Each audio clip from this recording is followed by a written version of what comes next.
Class start 2 minutes. So ಎಲ್ಲರೂ ಬೇಗ join ಆಗಿ.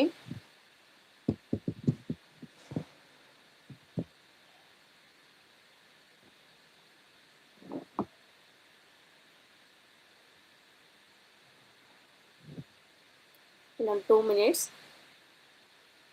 ಕ್ಲಾಸನ್ನು ಸ್ಟಾರ್ಟ್ ಮಾಡ್ತೀನಿ. ಸೊ ಅದಕ್ಕೆ ಬೇಗ ಬೇಗ ಎಲ್ಲರೂ ಜಾಯ್ನ್ ಆಗಿ. 2 minutes ನೋಡಿ. ಟುಡೇ ಬಂದು social MCQ. It's very important to SSLC students as well as GPSTR, TET, HSTR ಯಾರೆಲ್ಲ ಪ್ರಿಪೇರ್ ಆಗ್ತಾ ಇದ್ದೀರಾ. ಇಟ್ಸ್ ವೆರಿ ಇಂಪಾರ್ಟೆಂಟ್ ವಿಡಿಯೋ ಇದು. So this is a class 4. ಇದು ಕ್ಲಾಸ್ 4. ಪ್ರೀವಿಯಸ್ಸು ನನ್ನ ಯೂಟ್ಯೂಬ್ ಚಾನಲಲ್ಲಿದೆ. ಕ್ಲಾಸ್ 1, 2, 3 ಸೋಷಿಯಲ್ ಸೈನ್ಸು ರಿಲೇಟೆಡ್ ಮಾಡಿದ್ದೀನಿ. ಇದು class 4. So ಯಾರೆಲ್ಲ ಇನ್ನೂ ಆ ವಿಡಿಯೋ ನೋಡಿಲ್ಲ, ನನ್ನ ಯೂಟ್ಯೂಬ್ ಚಾನಲ್ನ ಫಸ್ಟು ಸಬ್ಸ್ಕ್ರೈಬ್ ಮಾಡ್ಕೊಳ್ಳಿ. ಆವಾಗ ನಿಮಗೆ ಆ ವಿಡಿಯೋ ಶೋ ಆಗುತ್ತೆ. ದೆನ್ ಇದು ಬಂದು ಕ್ಲಾಸ್ 4 ನೋಡಿ. ಕ್ಲಾಸ್ 4 ಇದರಲ್ಲಿ 12 ಕ್ವಶನ್ಸ್ ಇದೆ. It's very important. ಇವು ಶಾರ್ಟ್ಸ್ ಆಗೆಲ್ಲ ಮಾಡಿಕೊಟ್ಟಿದ್ದೀನಿ ನೋಡಿ. ಯಾರೆಲ್ಲ ಕ್ಲಾಸ್ಗೆ ಜಾಯ್ನ್ ಆಗಿದ್ದೀರಿ ಹಾಯ್ ಅಂತ ಹೇಳಿ. ಕ್ಲಾಸನ್ನು ಸ್ಟಾರ್ಟ್ ಮಾಡೋಣಂತೆ.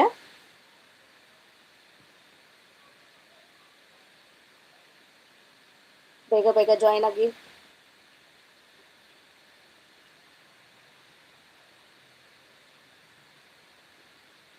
ಓಕೆ ನೋಡಿ, ಇಷ್ಟು ಕ್ವಶನ್ಸು ನಿಮಗೋಸ್ಕರ ರೆಡಿ ಮಾಡ್ಕೊಂಬಂದಿದ್ದೀನಿ. ಸೊ ಬೇಗ ಕ್ಲಾಸ್ಗೆ ಜಾಯ್ನ್ ಆಗಿ. ಜಾಯ್ನ್ ಆಗೋಣ. Okay, it's very important.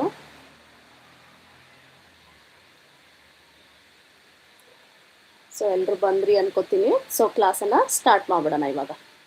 So ಅಂತ ನೋಡ್ಕೊಳ್ಳೋಣ ನೋಡಿ.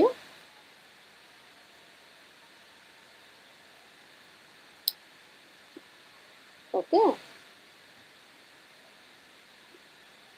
ನೋಡಿ,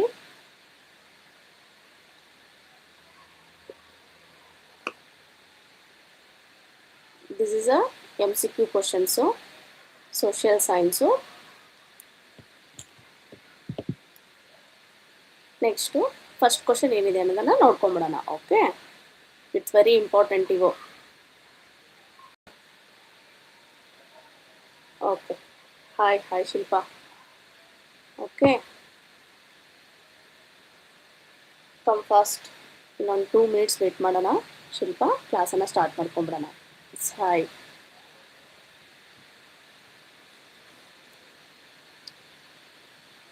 ನಿಮ್ಮ ಫ್ರೆಂಡ್ಸು ಪಲ್ಲವಿ ಅವರು ಓಕೆ ಜಾಯ್ನ್ ಆಗಿಲ್ಲ. ಪಲ್ಲವಿ ಅವರು ಓಕೆ ಸರಿ.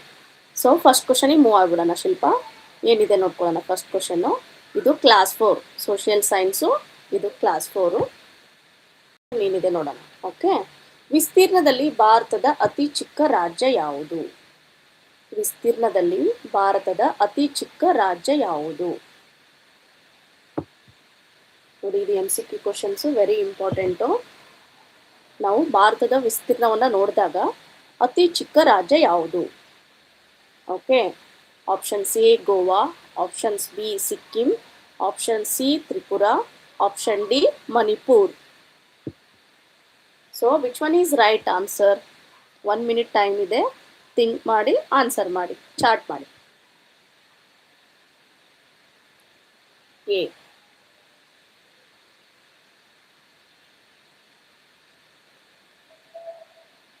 Okay, then others. Then others.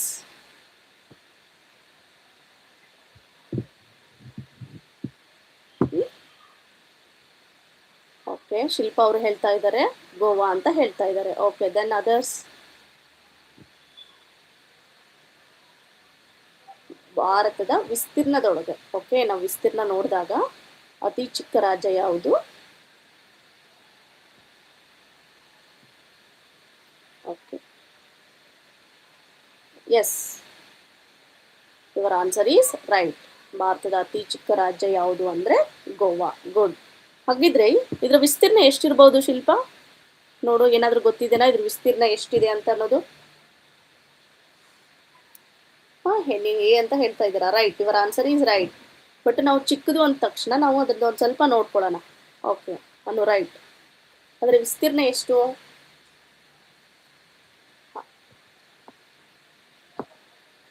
Okay, ಅದರ ವಿಸ್ತೀರ್ಣ ಎಷ್ಟು ಅಂದರೆ 3702 ಕಿಲೋಮೀಟರ್. 3702 ಕಿಲೋಮೀಟರ್ ಅದರ ವಿಸ್ತೀರ್ಣ. ಓಕೆ, ಗೋವಾದ್ದು. ಇನ್ನು ನೆಕ್ಸ್ಟ್ ಕ್ವಶನು, ಸೆಕೆಂಡ್ ಕ್ವಶನ್ನು. ಪ್ರಾಚೀನ ಕಾಲದಲ್ಲಿ ಭಾರತಕ್ಕೆ ಏನನ್ನು ಬಳಸಲಾಗುತ್ತಿತ್ತು? ಓಕೆ, ಪ್ರಾಚೀನ ಕಾಲದಲ್ಲಿ ಭಾರತಕ್ಕೆ ಏನನ್ನು ಬಳಸಲಾಗುತ್ತಿತ್ತು?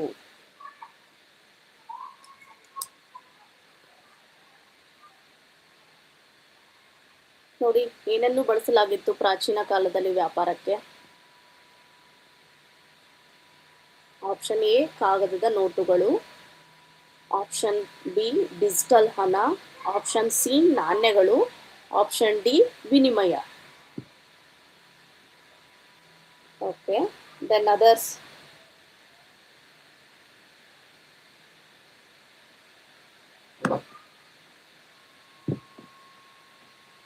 ಓಕೆ,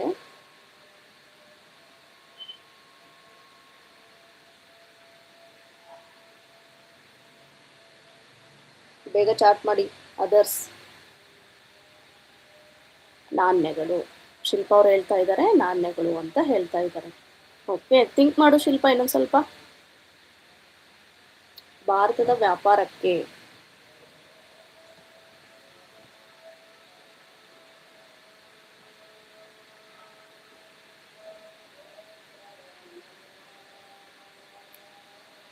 ಭಾರತದ ವ್ಯಾಪಾರಕ್ಕೆ ಏನನ್ನು ಬಳಸಲಾಗಿತ್ತು? ಎಸ್, ಆನ್ಸರ್ ಈಸ್ ಡಿ ವಿನಿಮಯ. ವಿನಿಮಯನ ಮಾಡ್ಕೋತಾ ಇದ್ವಿ ನಾವು. ನಾಣ್ಯಗಳಂದ್ರೆ ಎಷ್ಟು ಏನೋ ಚಿಕ್ಕ ನಾಣ್ಯಗಳಿಂದ ವಿನಿಮಯ ಮಾಡ್ಕೊಳ್ಳೋಕ್ಕೆ ಸಾಧ್ಯ ಆಗ್ತಿಲ್ಲ. ವಿನಿಮಯ ಅಂದ್ರೆ ಏನು? ವಸ್ತುಗಳನ್ನ ಆಮದು ಮತ್ತು ರಫ್ತು ಮಾಡ್ಕೋತಾ ಇದ್ರು. ಅವಾಗ ವ್ಯಾಪಾರ ಚೆನ್ನಾಗಿ ನಡೀತಾ ಇತ್ತು. So answer is D. ಇಲ್ಲಿ ಎವ್ರಿ ಸ್ಲೈಡ್ ಆದ್ಮೇಲೆ ನಾನು ಏನು ಮಾಡಿದ್ದೀನಿ, ಆನ್ಸರನ್ನು ನಿಮಗೋಸ್ಕರ ಕೊಟ್ಟಿದ್ದೀನಿ. ಒಂದು ವೇಳೆ ಏನಾದರೂ ನಿಮಗೆ ಕನ್ಫ್ಯೂಸ್ ಆದರೆ ಎಂಡ್ ಆಫ್ ದ ವಿಡಿಯೋ ನೀವೇನು ಮಾಡ್ಕೊಳ್ಳಿ, ವಿಡಿಯೋ ನೋಡುವಾಗ ಲಾಸ್ಟ್ ಸ್ಲೈಡಲ್ಲಿ ಕೊಟ್ಟಿದ್ದೀನಿ ಆನ್ಸರ್. ಪ್ರಾಚೀನ ಕಾಲದಲ್ಲಿ ವ್ಯಾಪಾರಕ್ಕೆ ಬಳಸಿದ್ದು ವಿನಿಮಯ. So answer is D. ವಿನಿಮಯವನ್ನು ಮಾಡ್ಕೋತೀವಿ, ವಸ್ತುಗಳನ್ನು ಆಮದು ಮತ್ತು ರಫ್ತು ಮೂಲಕ ವ್ಯಾಪಾರವನ್ನು ಮಾಡ್ತಾ ಇದ್ರು. Answer is D. Okay, then next question, question number 3. ಪ್ರಾಚೀನ ಕಾಲದಲ್ಲಿ ನಾಣ್ಯಗಳನ್ನು ತಯಾರಿಸಿದವರು ಯಾರು? ಪ್ರಾಚೀನ ಕಾಲದಲ್ಲಿ ನಾಣ್ಯಗಳನ್ನು ತಯಾರಿಸಿದವರು ಯಾರು? ಯಾರು ನೋಡಿ? ಪ್ರಾಚೀನ ಕಾಲದಲ್ಲಿ ನಾಣ್ಯಗಳನ್ನು ತಯಾರಿಸಿದವರು ಯಾರು?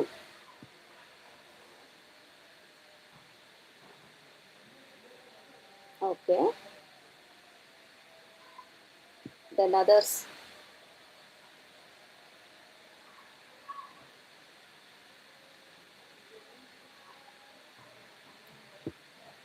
ರಾಜರು, ವ್ಯಾಪಾರಿಗಳು, ರೈತರು, ಕುಶಲಕರ್ಮಿಗಳು.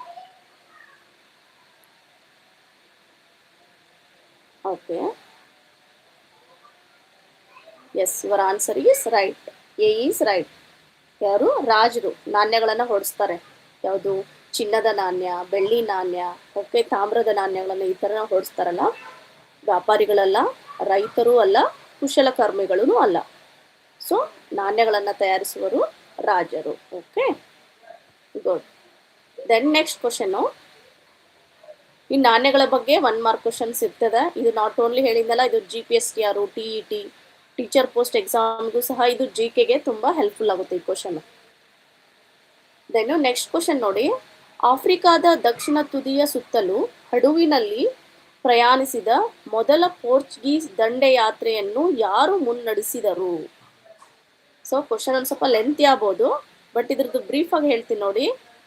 ಆಫ್ರಿಕಾದ ದಕ್ಷಿಣ ತುದಿ ಇದೆಯಲ್ಲ, ಅದ್ರ ಸುತ್ತಲೂ ಹಡಗಿನಲ್ಲಿ ಪ್ರಯಾಣಿಸ್ತಾನ ಒಬ್ಬ ಪೋರ್ಚುಗೀಸ್ ನಾವಿಕ. ಯಾರು ಅಂತ ಆನ್ಸರು. ಓಕೆ, ಕ್ವಶನ್ ತುಂಬ ಲೆಂತ್ ಇರ್ಬೋದು, ಬಟ್ ಆನ್ಸರ್ ಬ್ರೀಫ್ ಆಗಿ ಹೇಳ್ತೀನಲ್ಲ. ಆಫ್ರಿಕಾದ ದಕ್ಷಿಣ ತುದಿಯ ಸುತ್ತಲೂ ಹಡಗಿನೊಳಗ ಪ್ರಯಾಣಿಸಿದಂತ ಪೋರ್ಚುಗೀಸ್ ನಾವಿಕ ಯಾರು? ಓಕೆ,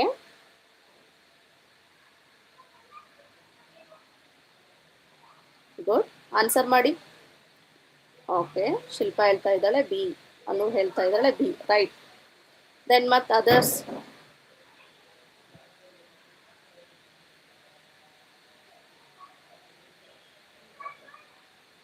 ಶಿಲ್ಪ, ಇವರ ಆನ್ಸರ್ ಈಸ್ ಲೈಸ್. ಬಾರ್ತಲೋಮಿಯಾ ಡಯಾಸ್ ಅವ್ರು ಏನ್ ಮಾಡ್ತಾರ, ಆಫ್ರಿಕಾದ ದಕ್ಷಿಣ ತುದಿಯ ಸುತ್ತಲೂ ಏನ್ ಮಾಡ್ತಾರ, ಹಡಗಿನೊಳಗ ಪ್ರಯಾಣಿಸ್ತಾರ. ಓಕೆ, ನೆಕ್ಸ್ಟ್ ಕ್ವಶನ್ ಏನಿದೆ, ಫಿಫ್ತ್ ಒನ್ನು. ಯಾವ ಕೇಫ್ ಮೂಲಕ ಭಾರತಕ್ಕೆ ಸಮುದ್ರ ಮಾರ್ಗವನ್ನು ಸ್ಥಾಪಿಸಿದ ಮೊದಲ ಯುರೋಪಿಯನ್ ಪೋರ್ಚುಗೀಸರು? ಓಕೆ, ಕ್ವಶನ್ಸ್ ನಿಮ್ಗೆ ಯಾಕೆ ಇಷ್ಟು ಲೆಂತಿ ತಂದಿದ್ದೀನಿ ಅಂದರೆ, ಇವನ್ ಎಕ್ಸಾಮಲ್ಲೂ ಥರ ಈ ಥರ ಟ್ವಿಸ್ಟಾಗಿ ಮಾಡಿ ಕೇಳ್ತಾ ಇರ್ತಾರೆ. ಈಗ ನೀವು ಸಿಂಪಲ್ ಆಗಿ ಒಂದು ಸೆಂಟೆನ್ಸ್ ಮಾಡ್ಕೊಬಿಟ್ರೆ ನೀವು ಈಸಿಯಾಗಿ ಆನ್ಸರ್ ಮಾಡ್ತೀರಾ. ಬಟ್ ಈ ಥರ ಕ್ವಶನನ್ನು ಟ್ವಿಸ್ಟಾಗಿ ಕೇಳೋ ಚಾನ್ಸ್ ಜಾಸ್ತಿ ಇರೋದ್ರಿಂದ ಸ್ವಲ್ಪ ಕ್ವಶನ್ ಲೆಂತಿ ಆಗಿರ್ಬೋದು. ಬಟ್ ನೀವು ಅಂಡರ್ಸ್ಟ್ಯಾಂಡ್ ಮಾಡ್ಕೊಳ್ಳಿ. ಯಾವ ಕೇಪ್ ಮೂಲಕ ಭಾರತಕ್ಕೆ ಸಮುದ್ರ ಮಾರ್ಗವನ್ನು ಸ್ಥಾಪಿಸಿದ ಮೊದಲ ಯುರೋಪಿಯನ್ ಪೋರ್ಚುಗೀಸರು? ಯಾವ ಕೇಪ್ ಮೂಲಕ? ಸೊ ಯಾರೆಲ್ಲ ನನ್ನ ವಿಡಿಯೋನ ನೋಡ್ತಾ ಇದ್ದೀರಿ, ಪ್ಲೀಸ್ ಸಬ್ಸ್ಕ್ರೈಬ್ ಮಾಡಿ. ಇದು ವಿಡಿಯೋ ಬಂದು ಎಲ್ಲ SSLC ಎಕ್ಸಾಮ್ ಮಕ್ಕಳಿಗೆ, ಆಲ್ ಹೈಸ್ಕೂಲ್ ಮಕ್ಕಳಿಗೆ, ಮತ್ತು ಟೀಚರ್ ಪೋಸ್ಟ್ ಅದೆಲ್ಲ ಓದ್ತಾ ಇರ್ತಾರಲ್ವ, GPSTR, TETಗೆ ಇದು ವೆರಿ ಹೆಲ್ಪ್ಫುಲ್ಲು. ಇವನ್ GKಗೂ ಇದು ಸಹ ಹೆಲ್ಪ್ ಆಗುತ್ತೆ. ಸೊ ಫಸ್ಟ್ ಟೈಮ್ ಯಾರಾದರೂ ನನ್ನ ವಿಡಿಯೋ ನೋಡ್ತಾ ಇದ್ದರೆ ಯಾರೂ ಸ್ಕಿಪ್ ಮಾಡಬೇಡಿ, ವಿಡಿಯೋ ಎಂಡ್ ಆಗುವವರೆಗೂ ನೋಡ್ಕೊಳ್ಳಿ. ಎಂಡ್ ಆಫ್ ದ ವಿಡಿಯೋ ಏನು ಮಾಡಿ ಒಂದು ಸಬ್ಸ್ಕ್ರೈಬ್ ಕೊಡಿ, ಅಂದರೆ ನಾನು ಎವ್ರಿ ಡೇ ಕ್ಲಾಸಸ್ಸನ್ನು ತೊಗೋತಾ ಇರ್ತೀನಿ. ಫಸ್ಟ್ ನೋಟಿಫಿಕೇಶನ್ ನಿಮಗೆ ಬರುತ್ತೆ. ಓಕೆ, ಯಾವುದು ಬರುತ್ತೆ ಆನ್ಸರು? ಯಾವ ಕೇಫ್ ಮೂಲಕ ಭಾರತಕ್ಕೆ ಸಮುದ್ರ ಮಾರ್ಗವನ್ನು ಸ್ಥಾಪಿಸಿದ ಮೊದಲ ಯುರೋಪಿಯನ್ನರು? Cape of Good Hope, Cape Cod, Cape Horn, Cape Verde. ಯಾವುದು ಆನ್ಸರು?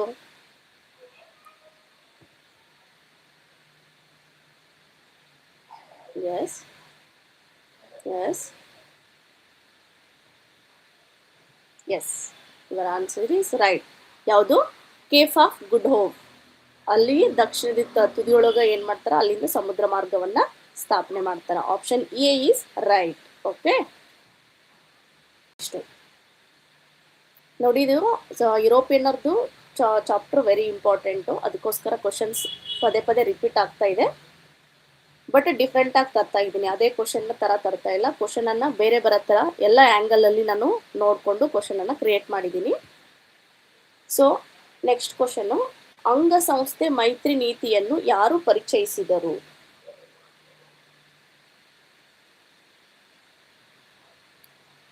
ಓಕೆ, ಅಂಗಸಂಸ್ಥೆ ಮೈತ್ರಿ ನೀತಿಯನ್ನು ಯಾರು ಪರಿಚಯಿಸಿದರು? Option A lord Wellesley, option B lord Dalhousie, option C Robert Clive, option D lord canning. 1 minute time ಇದೆ, ಥಿಂಕ್ ಮಾಡಿ. ಅಂಗಸಂಸ್ಥೆ ಮೈತ್ರಿ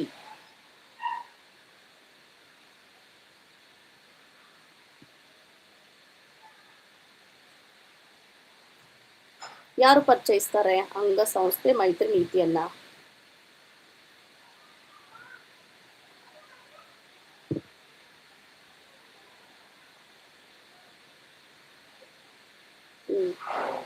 S, ನೋಡು ಶಿಲ್ಪ, think ಮಾಡೋ. ಆಪ್ಷನ್ ಸಿ ಅಂತ ಹೇಳ್ತಾ ಇದೆಯಾ? ಬಟ್ ಅಂಗಸಂಸ್ಥೆ ಮೈತ್ರಿ ನೀತಿ ಅಂದ್ರೇನು? ಇದು ವರ್ಡು ತುಂಬ like social, as per social science ಪ್ರಕಾರ ಈ ವರ್ಡನ್ನು ತಂದಿದ್ದೀನಿ. ಬಟ್ ಇದಕ್ಕೆ ಇನ್ನೊಂದು ಹೆಸರು ಇದೆ. ನಿಮಗೆ ಕ್ವಶನ್ ಹಿಂಗೆ ಕೊಟ್ಟರೆ ಅನ್ನೋದಕ್ಕೋಸ್ಕರ ನಾನು ಈ ಥರ ಕ್ರಿಯೇಟ್ ಮಾಡಿದ್ದೀನಿ. ಅಂಗಸಂಸ್ಥೆ ಮೈತ್ರಿ ನೀತಿ ಅಂದರೆ ಸಹಾಯಕ ಸೈನ್ಯ ಪದ್ಧತಿ. ಸಹಾಯಕ ಸೈನ್ಯ ಪದ್ಧತಿನೂ ಅಂತೀವಿ, ಅಂಗಸಂಸ್ಥೆ ಮೈತ್ರಿನೂ ಅಂತ ಹೇಳ್ತೀವಿ. ಸೊ ಅದಕ್ಕೋಸ್ಕರ ನಾನು ಏನು ಮಾಡಿದೆ, ಬರೀ ನಿಮಗೆ ಸಹಾಯಕ ಸೈನ್ಯ ಪದ್ಧತಿ ಅಂದರೆ ಈಸಿಯಾಗಿ ಆನ್ಸರ್ ಮಾಡ್ತೀರಾ. ಬಟ್ ಇಲ್ಲಿ ಅಂಗಸಂಸ್ಥೆ ಮೈತ್ರಿ ನೀತಿ ಅಂದರೆ ನೀವು ಒಂದು ಸ್ವಲ್ಪ ಕನ್ಫ್ಯೂಸ್ ಮಾಡ್ಕೊತೀರಾ. ಸೊ ಇವಾಗ ಹೇಳಿ ಆನ್ಸರ್ ಯಾವುದಾಗುತ್ತೆ ಹಂಗಂದ್ರೆ?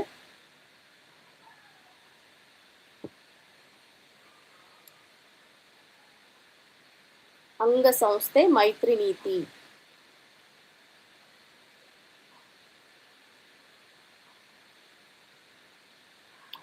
S yes right. ನೋಡು ಇವಾಗ ಎಷ್ಟು ಈಸಿಯಾಗಿ ಆನ್ಸರ್ ಮಾಡ್ತೀನಿ. ಹಿಂಗೂ ಕೇಳ್ತಾರೆ ಕ್ವಶನಲ್ಲಿ, ಬರೀ ಸಹಾಯಕ ಸೈನ್ಯ ಪದ್ಧತಿ ಅಂತ ಕೇಳಲ್ಲ, ಅಂಗಸಂಸ್ಥಾ ಮೈತ್ರಿ ನೀತಿ. ಸೊ ಇದೇನಾದರೂ ಡಿಫಿಕಲ್ಟ್ ಆದರೆ ನೋಟ್ ಮಾಡ್ಕೊ. ಓಕೆ, ಲಾರ್ಡ್ ವೆಲ್ಲೆಸ್ಲಿ ಅವ್ರು ಏನು ಮಾಡ್ತಾರೆ, ಅಂಗಸಂಸ್ಥಾ ಮೈತ್ರಿ ನೀತಿಯನ್ನು ಜಾರಿಗೆ ತರ್ತಾರೆ. ಓಕೆ, ಗೊತ್ತಾಯ್ತಲ್ಲ. ಓಕೆ, ಈ ಸಹಾಯಕ ಸೈನ್ಯ ಪದ್ಧತಿ ಅಂದರೆ ಏನು ಅನ್ನೋದು ಆಲ್ರೆಡಿ ಗೊತ್ತಿದೆ ನಿಮಗೆ. ಏನಂದರೆ ಭಾರತೀಯ ರಾಜರು ಏನು ಮಾಡೋದು, ಬ್ರಿಟಿಷರ ಸೈನ್ಯವನ್ನು ತಮ್ಮ ಆಸ್ಥಾನದಲ್ಲಿ ಇಟ್ಕೊಂಡು ಅವರೆಲ್ಲ ಖರ್ಚುಗಳನ್ನು ನೋಡ್ಕೊಳ್ಳೋದು. ಸೊ ಯಾಕಂದರೆ ಇವರು ಬ್ರಿಟಿಷರ ಇವ್ರದ್ದೊಂದು ಆಡಳಿತ ವಿಸ್ತರಣೆಗೋಸ್ಕರ ಮಾಡಿರುವಂಥ ಒಂದು ಟೆಕ್ನಿಕ್ ಇದು, ಸಹಾಯಕ ಸೈನ್ಯ ಪದ್ಧತಿ. ಲಾರ್ಡ್ ವೆಲ್ಲೆಸ್ಲಿ ಅವ್ರು ಏನು ಮಾಡ್ತಾರೆ, ಜಾರಿಗೆ ತರ್ತಾರೆ. Okay, next question 7th. ಬ್ರಿಟಿಷರು ಬಂಗಾಳದಲ್ಲಿ ಯಾವ ಭೂ ಕಂದಾಯ ಪದ್ಧತಿಯನ್ನು ಪರಿಚಯಿಸಿದರು? ಬ್ರಿಟಿಷರು ಬಂಗಾಳದಲ್ಲಿ ಯಾವ ಭೂ ಕಂದಾಯ ಪದ್ಧತಿಯನ್ನು ಪರಿಚಯಿಸಿದರು? ಓಕೆ,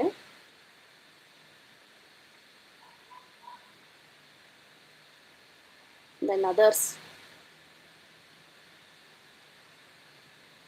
1 minute ಟೈಮ್ ಇದೆ, ಥಿಂಕ್ ಮಾಡಿ. ಬ್ರಿಟಿಷರು ಬಂಗಾಳದಲ್ಲಿ ಯಾವ ಭೂ ಕಂದಾಯ ಪದ್ಧತಿಯನ್ನ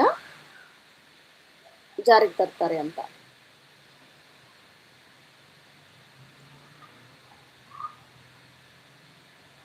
okay,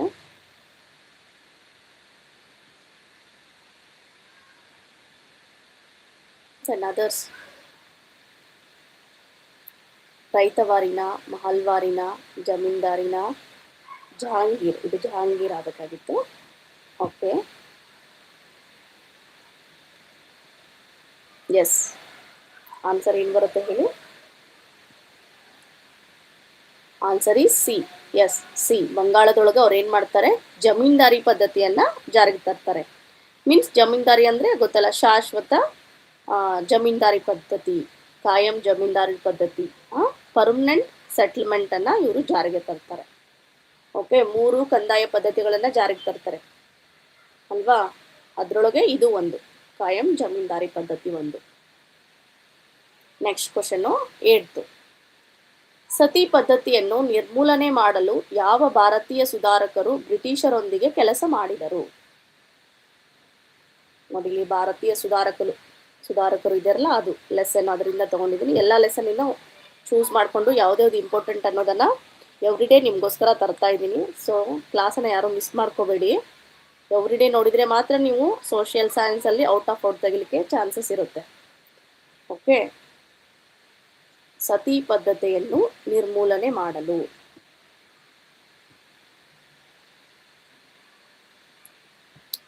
okay, C. then others.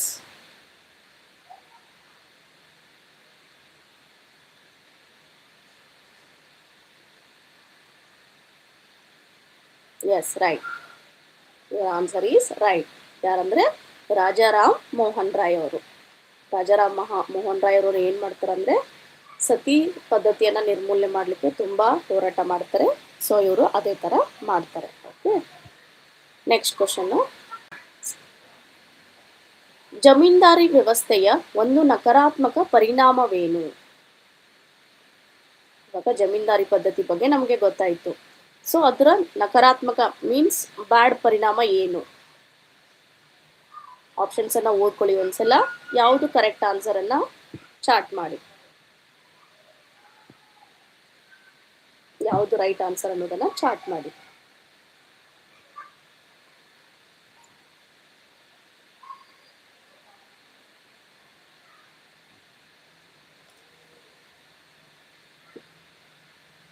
Okay, B. Okay,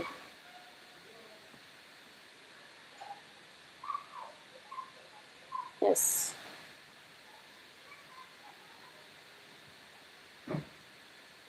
S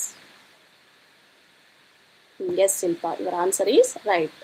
zamindari ಪದ್ಧತಿ ಏನು ಮಾಡ್ತದ ಅಂದ್ರೆ ರೈತರನ್ನ ತುಂಬ ಶೋಷಣೆಗೆ ಒಳಪಡಿಸ್ತದ. ಅಂದರೆ ರೈತರಿಂದ ಹೆಚ್ಚು ಕಂದಾಯವನ್ನು ವಸೂಲಿ ಮಾಡಿಕೊಂಡು ಅವ್ರಿಗೆ ತುಂಬ ತೊಂದರೆ ಕೊಡುತ್ತೆ ಇದು ಜಮೀನ್ದಾರಿ ಪದ್ಧತಿ. Okay, right. ಇದರ ಆಪ್ಷನ್ ಬಿ ಈಸ್ ರೈಟ್. ಜಮೀನ್ದಾರಿ ಪದ್ಧತಿಯ ಒಂದು ನಕಾರಾತ್ಮಕ ಪರಿಣಾಮ. ನಕಾರಾತ್ಮಕ ಪರಿಣಾಮ ಅಂದರೆ ಅದಕ್ಕೆ ಬ್ಯಾಡ್ ಎಫೆಕ್ಟ್ ಏನಿತ್ತು, ಇದು ಪರಿಣಾಮದೊಳಗೆ ಕೇಳ್ತಾ ಇರ್ತಾರೆ. ಓಕೆ, ಅದರೊಳಗೆ ಇದು ಸಹ ಪದ್ಧತಿ ಅವಾಗ ಫೇಲ್ ಆಗುತ್ತೆ. ಓಕೆ, 3 ಕಂದಾಯ ಪದ್ಧತಿಗಳನ್ನು ಜಾರಿಗೆ ತರ್ತಾರೆ ಅಂತ ಹೇಳಿದ್ನಲ್ಲ, ಅದರೊಳಗೆ ಇದು ಕಾಯಂ ಜಮೀನ್ದಾರಿ ಪದ್ಧತಿ ರೈತರನ್ನು ತುಂಬ ಶೋಷಣೆಗೆ ಗುರಿ ಮಾಡ್ತದೆ. ಓಕೆ, ದೆನ್ನು ನೆಕ್ಸ್ಟ್ ಕ್ವಶನ್ನು, ಆಧುನಿಕ ಭಾರತದ ಪಿತಾಮಹ ಎಂದು ಯಾರನ್ನು ಕರೆಯಲಾಗುತ್ತದೆ? It's very important. ಈ ಕ್ವಶನ್ ಎಲ್ಲ GKಗೆ ಎಲ್ಲ ಕಾಂಪಿಟೇಟಿವ್ ಎಕ್ಸಾಮಿಗೆ, ಈವನ್ ನಿಮಗೂ ಸಹ ನೀವು ಲೈಕ್ ಬ್ರಹ್ಮ ಸಮಾಜ ಅಂತ ಬರುತ್ತೆ ಅಲ್ವಾ? ಬ್ರಹ್ಮ ಸಮಾಜವನ್ನು ಸ್ಥಾಪನೆ ಮಾಡಿದವ್ರು ಯಾರು?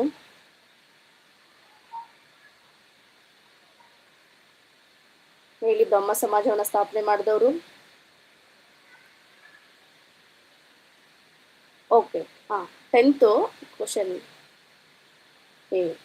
S right. ಆಧುನಿಕ ಭಾರತದ ಪಿತಾಮಹ ಎಂದು ಯಾರನ್ನು ಕರೆಯಲಾಗುತ್ತದೆ? ಥಿಂಕ್ ಮಾಡಿ ಆನ್ಸರ್ ಮಾಡಿ. ಕೆಲವೊಬ್ರು ಎ ಅಂತ ಇದ್ದೀರಾ, ಕೆಲವೊಬ್ರು ಬಿ ಅಂತ ಇದ್ದೀರಾ. ಸೊ ಥಿಂಕ್ ಮಾಡಿ. ವೆಲ್ಕಮ್ ಸಂಗಪ್ಪ ಯಾರು? ವೆಲ್ಕಮ್. ಓಕೆ, ಲೇಟಾಗಿ ಜಾಯ್ನ್ ಆಗಬೇಡಿ. ಶಾರ್ಪ್ 8 o'clock ನನ್ನ ಕ್ಲಾಸು. ನೀವು ತುಂಬ ಮಿಸ್ ಮಾಡ್ಕೋತಾ ಇದ್ದೀರಾ, ಲೇಟಾಗಿ ಜಾಯ್ನ್ ಆಗ್ತಿದ್ದೀರಾ. ಸೊ ಆಲ್ರೆಡಿ ಇಷ್ಟೊಂದು ಕ್ವಶನ್ಸ್ ಇವಾಗ ಕಂಪ್ಲೀಟ್ ಆಯಿತು. ಏನು ತೊಂದರೆ ಇಲ್ಲ, ಆಫ್ಟರ್ ವಿಡಿಯೋ ಎಂಡ್ ಆದಮೇಲೆ ನೀವು ವಿಡಿಯೋನ ಇನ್ನೊಂದ್ಸಲ ವಾಚ್ ಮಾಡಿ ಅರ್ಥ ಆಗುತ್ತೆ. ಸೊ ಇವಾಗ ಆನ್ಸರ್ ಮಾಡಿದ್ದಕ್ಕೆ 10th ಆಧುನಿಕ ಭಾರತದ ಪಿತಾಮಹ. ಥಿಂಕ್ ಮಾಡಿ ಇನ್ನೊಂದು ಸ್ವಲ್ಪ. ಬಿ, ಎ ಅಂತ ಇದ್ದೀರಾ?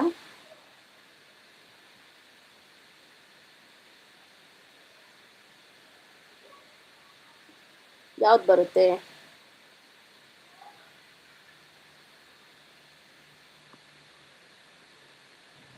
ದೆನ್ ಎಸ್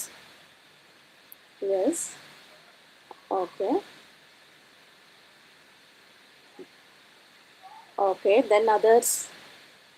ಶಿಲ್ಪಾ, ಸಂಗಪ್ಪ ಅವ್ರು ಥಿಂಕ್ ಮಾಡಿ. ಏನೂ ಅಲ್ಲ, ಬಿನೂ ಅಲ್ಲ. ಓಕೆ, ಆಧುನಿಕ ಭಾರತದ ಪಿತಾಮಹ. ಇಟ್ಸ್ ವೆರಿ ಇಂಪಾರ್ಟೆಂಟ್ ಪಾಯಿಂಟ್ ಇದು. ಇದನ್ನ ಯಾವಾಗ ಬರಿಬೇಕು ಅನ್ನೋದನ್ನು ಹೇಳ್ಕೊಡ್ತೀನಿ. ಫಸ್ಟ್ ಇದು ಆನ್ಸರ್ ಮಾಡಿ. ಎಸ್ ಶಿಲ್ಪಾ, ಇದರ ಆನ್ಸರ್ ಏನು ಅಂದರೆ C is right. Yes, C. Rajaram Mohan Roy answer. ಆಧುನಿಕ ಭಾರತದ ಪಿತಾಮಹ ಅಂತ ಕರೀತಾರೆ. ಸೊ ರಾಜಾರಾಮ್ ಮೋಹನ್ ರಾಯ್ ಅಂತ ಬಂದರೆ ನಿಮಗೆ ಅವರು ಸ್ಥಾಪನೆ ಮಾಡಿದಿರುವಂಥ ಕೆಲವೊಂದಿಷ್ಟು ಸಂಸ್ಥೆಗಳಿವೆ. ಅದರಲ್ಲಿ ಯಾವುದು ಇವರು ಸ್ಥಾಪನೆ ಮಾಡಿರುವಂಥದ್ದು? ಚಾರ್ಟ್ ಮಾಡಿ ಬೇಗ.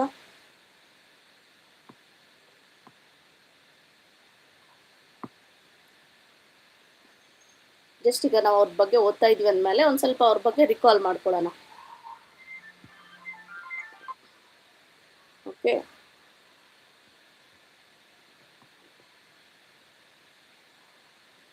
ಬೇಗ ಥಿಂಕ್ ಮಾಡಿ.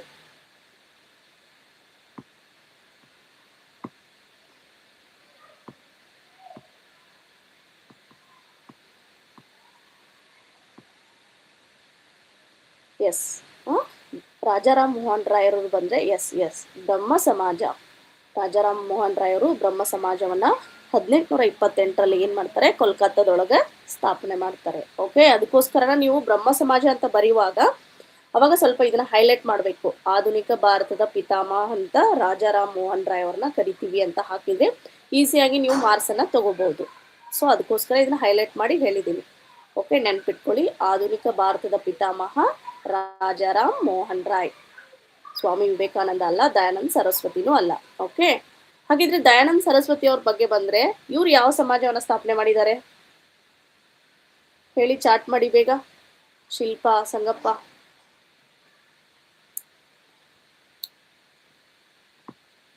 ಸ್ವಲ್ಪ ಇವ್ರ ಬಗ್ಗೆ ನಾವು ಸಮಾಜ ಸುಧಾರಕರ ಬಗ್ಗೆ ನೋಡ್ಕೊಳ್ಳುವಾಗ ಎಲ್ಲರನ್ನೂ ಒಂದ್ಸಲ ರಿಕಾಲ್ ಮಾಡ್ಕೊಂಡ್ಬಿಡೋಣ. ಅವಾಗ ನಮ್ಮ ಮೈಂಡಲ್ಲಿ ಶಾಶ್ವತ ಉಳಿಯುತ್ತೆ ಪದೇ ರಿಕಾಲ್ ಮಾಡ್ಕೊಳ್ಳೋದ್ರಿಂದ. ದಯಾನಂದ್ ಸರಸ್ವತಿ ಅವರು.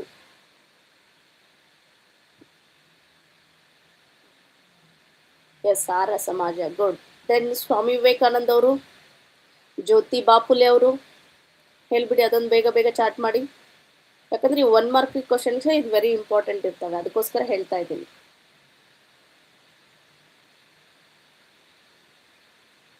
ಎಸ್, ದಯಾನಂದ ಸರಸ್ವತಿ ಅವರು ಆರ್ಯ ಸಮಾಜ, ರಾಜಾರಾಮ್ ಮೋಹನ್ ರಾಯ್ ಅವರು ಬ್ರಹ್ಮ ಸಮಾಜ, ಸ್ವಾಮಿ ವಿವೇಕಾನಂದ ಅವರು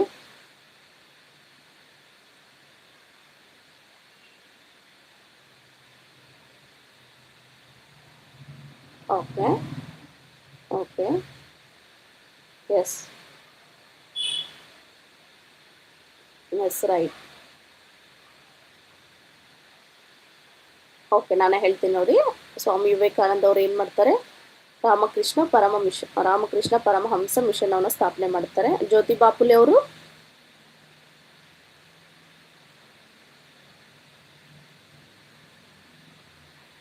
ಇವ್ರು ಏನು ಮಾಡ್ತಾರೆ, ಸತ್ಯಶೋಧಕ ಸಮಾಜ. ಜ್ಯೋತಿಬಾ ಫುಲೆ ಅವರು ಸತ್ಯಶೋಧಕ ಸಮಾಜವನ್ನು ಸ್ಥಾಪನೆ ಮಾಡ್ತಾರೆ. ಸಮಾಜ ಸುಧಾರಕರ ಬಗ್ಗೆ ಇದು ವೆರಿ ವೆರಿ ಇಂಪಾರ್ಟೆಂಟು.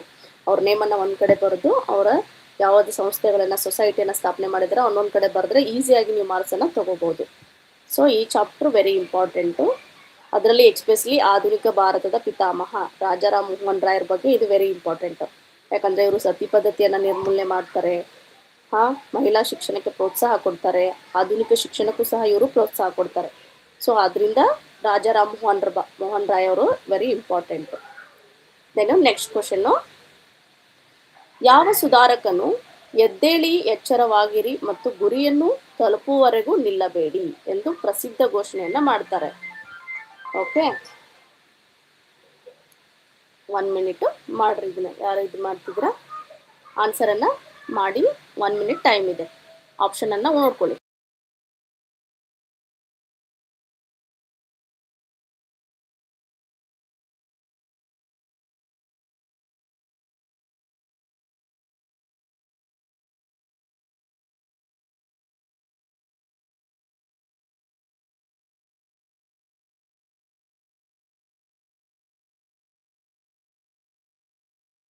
ಸರಿ, ಯಾವುದು ಏಳಿ ಎದ್ದೇಳಿ ಎಚ್ಚರವಾಗಿರಿ ಗುರಿಯನ್ನು ತಲುಪುವವರೆಗೂ ನಿಲ್ಲಬೇಡಿ ಅಂತ ಯಾರು ಹೇಳ್ತಾರೆ?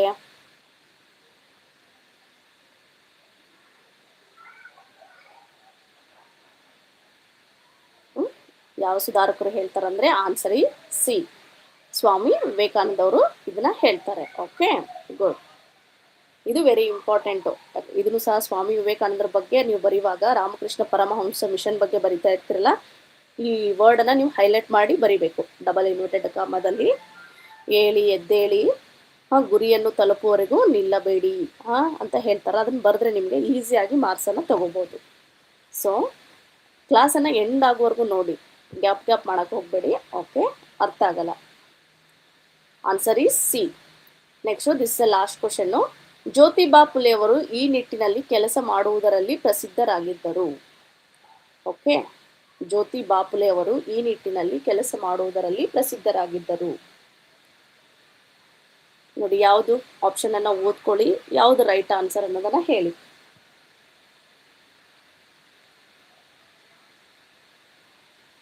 ಜ್ಯೋತಿಬಾ ಫುಲೆ, ಇದು ಆಲ್ರೆಡಿ ಗೊತ್ತಾಯಿತು ನಿಮಗೆ. Yes, right. Then others. Okay, then others.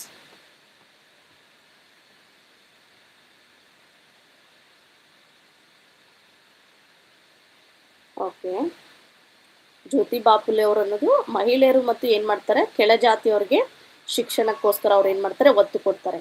Especially Jyotiba Phule ಅವರ ವೈಫ್ ಯಾರು, ಅವರ ಹೆಂಡತಿ ಯಾರು, ಅವರಂತೂ ತುಂಬ ಪ್ರಸಿದ್ಧರು. ಅವರು ಸಹ ಸೋಷಿಯಲ್ ಸೈನ್ಸಲ್ಲಿ. ಯಾರು ಶಿಲ್ಪ, ಅವ್ರ ಹೆಸರೇನು? ಜ್ಯೋತಿಬಾ ಫುಲೆ ಅವರ ಧರ್ಮಪತ್ನಿ ಹೆಸರೇನು? ಅವರು ಒಬ್ಬರು ಸಮಾಜ ಸುಧಾರಕರು ಮತ್ತು ಅವ್ರ ಹೆಸರು ತುಂಬ ಇಂದಿಗೂ ನಾವು ಸಹ ಹೇಳ್ತೀವಿ, ನೆನೆಸ್ತೀವಿ ಅವ್ರನ್ನ. ಯಾರವರು? ಸಂಗಪ್ಪ, ನೀವು ಹೇಳಿ, ಯಾರು ಅವರು? ಜ್ಯೋತಿಬಾ ಫುಲೆ ಅವರ ಪತ್ನಿ.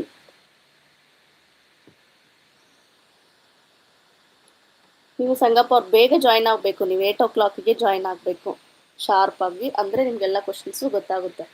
ಓಕೆ, ಫಸ್ಟ್ ಟೈಮ್ ನೀವೇನಾದರೂ ವಿಡಿಯೋ ನೋಡ್ತಾ ಇದ್ದರೆ ನನ್ನ ಚಾನಲ್ನ ಸಬ್ಸ್ಕ್ರೈಬ್ ಮಾಡ್ಕೊಳ್ಳಿ. ಅಂದಾಗ ನಿಮಗೆ ಫಸ್ಟ್ ನೋಟಿಫಿಕೇಶನ್ ನಿಮಗೆ ಬರುತ್ತೆ. ಆವಾಗ ಈಸಿಯಾಗಿ ಲೈವ್ ಕ್ಲಾಸಿಗೆ ಅಟೆಂಡ್ ಆಗ್ಬೋದು. ವಿಡಿಯೋ ಇಷ್ಟ ಆದರೆ ಒಂದು ಲೈಕ್ ಕೊಡಿ, ವಿಡಿಯೋನ ಎಂಡ್ವರೆಗೂ ನೋಡಿ, ಸ್ಕಿಪ್ ಮಾಡಬೇಡಿ. ಸೊ ಜ್ಯೋತಿ ಬಾಪುಲೆ ಅವರ ಧರ್ಮಪತ್ನಿ ಯಾರು ಅಂದರೆ ಸಾವಿತ್ರಿಬಾಯಿ ಫುಲೆ. ರೈಟ್ ಸಾವಿತ್ರಿಬಾಯಿ ಫುಲೆ ಅವರು ಸಹ ತುಂಬ ಫೇಮಸ್ಸು. ಯಾಕಂದರೆ ಅವರು ಭಾರತದ ಮೊದಲ ಮಹಿಳಾ ಶಿಕ್ಷಕಿ. ಅವರು ಯಾರು? ಸಾವಿತ್ರಿಬಾಯಿ ಫುಲೆ ಅವರ ಧರ್ಮಪತ್ನಿ. ಅವರು ಭಾರತದ ಮೊದಲ ಮಹಿಳಾ ಶಿಕ್ಷಕಿ. ಸೊ ಅದಕ್ಕೋಸ್ಕರ ನಾನು ವೆರಿ ಇಂಪಾರ್ಟೆಂಟ್ ಅಂತ ಹೇಳಿದೆ. ಅವರು ಮಹಿಳೆಯರಿಗೋಸ್ಕರ ಶಾಲೆಗಳನ್ನು ಸಹ ಸ್ಥಾಪನೆ ಮಾಡ್ತಾರೆ. ಮೊದಲ ಬಾರಿಗೆ ಸ್ಥಾಪನೆಯನ್ನು ಮಾಡಿದವರು ಅವರೇ, ಜ್ಯೋತಿಬಾ ಫುಲೆ ಅವರು. ಸೊ ಅದಕ್ಕೋಸ್ಕರ ಹೇಳಿದೆ, ಅವರು ಸಹ ಇಂಪಾರ್ಟೆಂಟು. ಇವನ್ ಜ್ಯೋತಿಬಾ ಫುಲೆ ಅವರು ಏನು ಮಾಡ್ತಾರೆ, ಇವರು ಮಹಿಳೆಯರಿಗೆ ಮತ್ತು ಕೆಳಜಾತಿಯರಿಗೂ ಶಿಕ್ಷಣ ಸಿಗಬೇಕು ಅಂತ ಹೋರಾಟವನ್ನು ಮಾಡ್ತಾರೆ. ಅದಕ್ಕೋಸ್ಕರ ಇವ್ರನ್ನ ನಾವು ಭಾರತದ ಸಮಾಜದ ಸುಧಾರಕರು ಅಂತ ಹೇಳ್ತೀವಿ. So this is all about today question. ಇಲ್ಲಿ ನೋಡಿ, ಲಾಸ್ಟ್ ಸ್ಲೈಡಲ್ಲಿ ಆನ್ಸರ್ಸ್ ಎಲ್ಲ ಇರುತ್ತೆ. ಸೊ ನಿಮ್ಗೇನಾದರೂ ಡಿಫಿಕಲ್ಟ್ ಅನಿಸಿದರೆ ಆನ್ಸರನ್ನು ನೋಡ್ಕೊಳ್ಳಿ. ಯಾರೆಲ್ಲ ಫಸ್ಟ್ ವಿಡಿಯೋನ ನೋಡ್ಕೋತಾ ಇದ್ದೀರಿ, ಆಫ್ಟರ್ ವಿಡಿಯೋ ಆದಮೇಲೆ ಒಂದು ಲೈಕ್ ಮಾಡಿ, ಸಬ್ಸ್ಕ್ರೈಬ್ ಮಾಡ್ಕೊಳ್ಳಿ ಫಸ್ಟು. ಅಂದಾಗ ನಂದು ಕ್ಲಾಸಸ್ ನೋಟಿಫಿಕೇಷನ್ ಸಿಗುತ್ತೆ. ಸೊ ಏನಾದರೂ ಡೌಟ್ ಇದ್ದರೆ ಚಾಟ್ ಬಾಕ್ಸಲ್ಲಿ ತಿಳಿಸಿ. ಓಕೆ, ಏನಾದರೂ ತೊಂದರೆ ಆಗ್ತಾ ಇದ್ದೀನಾ ಶಿಲ್ಪ? ಕ್ಲಾಸಲ್ಲಿ ವಾಯ್ಸ್ ಕರೆಕ್ಟಾಗಿ ಕೇಳ್ತಾ ಇದ್ದೀನಾ? ಫೀಡ್ಬ್ಯಾಕ್ ಕೊಡಿ, ಹಂಗಿದ್ರೆ ಗೊತ್ತಾಗುತ್ತೆ. ನೆಕ್ಸ್ಟ್ ಕ್ಲಾಸಲ್ಲಿ ನಾನು ಕವರ್ ಮಾಡ್ಕೋತೀನಿ. ತೊಂದರೆ ಆಗ್ತಿದೆನಾ? ವಾಯ್ಸ್ ಎಲ್ಲ ಕ್ಲಿಯರಾಗಿ ಕೇಳ್ತಾ ಇದ್ದೀನಾ? ಹೇಗೆ? ಯಾರೆಲ್ಲ ಲೇಟಾಗಿ ಜಾಯ್ನ್ ಆಗಬೇಡಿ. ಶಾರ್ಪ್ 8 ಗಂಟೆಗೆ ನನ್ನ ಕ್ಲಾಸ್ ಸ್ಟಾರ್ಟ್ ಆಗುತ್ತೆ. 8 ಗಂಟೆಗೆ ಜಾಯ್ನ್ ಆಗಿ.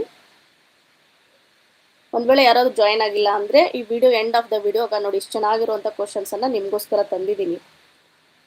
ವೆರಿ ಇಂಪಾರ್ಟೆಂಟ್ ಇವು. ಓಕೆ ನೋಡಿ, ಇವತ್ತಂತೂ 12 ಕ್ವಶನ್ಸನ್ನು ತಂದಿದ್ದೀನಿ. ಸಂಗಪ್ಪ ಅವರೇ, ನೀವು ಎವ್ರಿ ಡೇ ಬೇಗ ಜಾಯ್ನ್ ಆಗಬೇಕು, ಶಾರ್ಪ್ 8 ಗಂಟೆಗೆ. ಶಿಲ್ಪ ಹೇಳಮ್ಮ, ನನಗೆ ಏನಾದರೂ ಫೀಡ್ಬ್ಯಾಕ್ ಕೊಡು. ವಿಡಿಯೋ ನೋಡ್ತಾ ಇರೋರು ಏನಾದರೂ ಫೀಡ್ಬ್ಯಾಕ್ ಕೊಡಿ, ಹಂಗಿದ್ರೆ ನೆಕ್ಸ್ಟ್ ಟೈಮ್ ನಾನು ಕರೆಕ್ಷನ್ ಮಾಡ್ಕೊತೀನಿ. ವಿಡಿಯೋ ಕ್ಲಿಯರಾಗಿ ಕೇಳ್ತಾ ಇದೆ ಅಲ್ವಾ?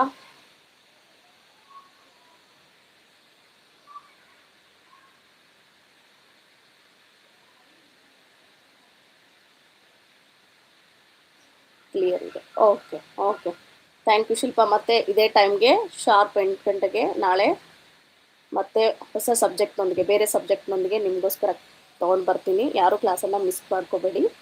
ಆಫ್ಟರ್ ವಿಡಿಯೋ ಎಂಡ್ ಆದಮೇಲೆ ಒಂದು ಲೈಕ್ ಮಾಡಿ. Okay, thank you.